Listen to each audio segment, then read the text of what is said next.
Kitchen tips idea 1. रोज डाव्या बाजूच्या कुशीवर झोपल्याने हृदयविकाराचा त्रास होत नाही. तसेच खाल्लेल्या अन्नाचे पचन देखील व्यवस्थित होते. 2. जर दुधाच्या मलईमध्ये 1 चमचा साखर घालून मग त्याचे लोणी काढले तर लोणी जास्त निघते. 3. गुलाबजाम बनवताना अगदी सॉफ्ट व खूप ज्युसी बनवायचे असतील तर मावा, खवा मध्ये थोडे पनीर किंवा छेना मिक्स करून गुलाबजाम बनवा, खूप छान होतात. 4. रसगुल्ला स्पंजी बनवण्यासाठी रसगुल्ले पाकात टाकल्यावर चांगले फुलले की मग मधोमध 1 ते 2 टेबलस्पून पाणी टाका, त्यामुळे पाक खूप घट्ट होत नाही व रसगुल्ले छान मऊ स्पंजी होतात. 5. जर दही चांगले बनले नाही तर एक थाळी घेऊन त्यामध्ये पाणी घ्या व त्यामध्ये दह्याचे भांडे ठेवा, मग 1 तासाती पहा दही चांगले जमलेले असेल, पण भांडे हलवता कामा नये, ते एकदम स्थिर राहिले पाहिजे. 6. आपण घरी दुधाचे पनीर बनवतो तेव्हा पनीर काढल्यावर पाणी फेकून देतो, पण ते फेकून देता कणिक मळताना वापरा, ते खूप पौष्टिक असते.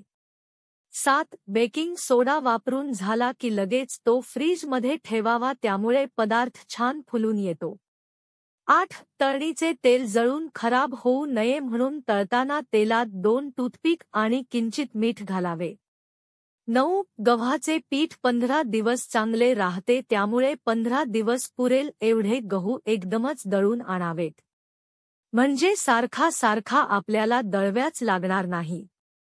10. मासे खाताना आपल्या घशात काटा अडकल्यास लगेच 1-2 केळी खावीत, पण लक्षात असू द्या केळी चावून खायची नाहीत तर तिचे छोटे तुकडे करून ते गिळायचे आहेत.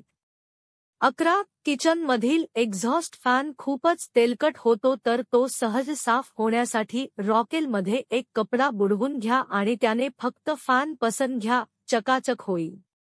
12. मोड आलेल्या मटकीची रस्सा भाजी बनवताना त्यात कांदा, लसूण, मसाला आणि धने पावडर आवर्जून घाला. भाजी खूपच स्वादिष्ट बनते. 13. मेथी, अहळीव, खजूर टाकून लाडू बनवावेत. या लाडूच्या सेवनामुळे सांधे, हाडे कायम मजबूत राहतील. हे लाडू लहान मुलांना देखील खायला द्यावे. 14. थंड पाण्याच्या अति सेवनाने दात कमजोर होऊ लागतात. 15. हाय ब्लड प्रेशर, कोलेस्ट्रॉल नियंत्रणात ठेवण्यासाठी जेवणासोबत नेहमी कच्चा कांदा खावा.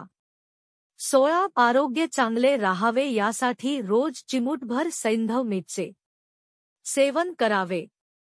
17. नाक बंद होत असेल तर गरम तव्यावर थोडा गूळ टाकून त्याची धुणी घ्यावी. 18. रोज जेवणानंतर थोडी बडीशेप आणि ओवा हा मुखवास खावा. अन्न पचन व्यवस्थित होते. 19. चमचा भर मोहरीचे तेल थोड्या दुधात मिसळून केसांना लावल्याने केस लांब आणि दाट होतात. 20. तुमच्या शरीरात रक्ताची कमी असल्यास खजूर, बीट, काळे मनुके, पालेभाज्या आणि फळे खावीत.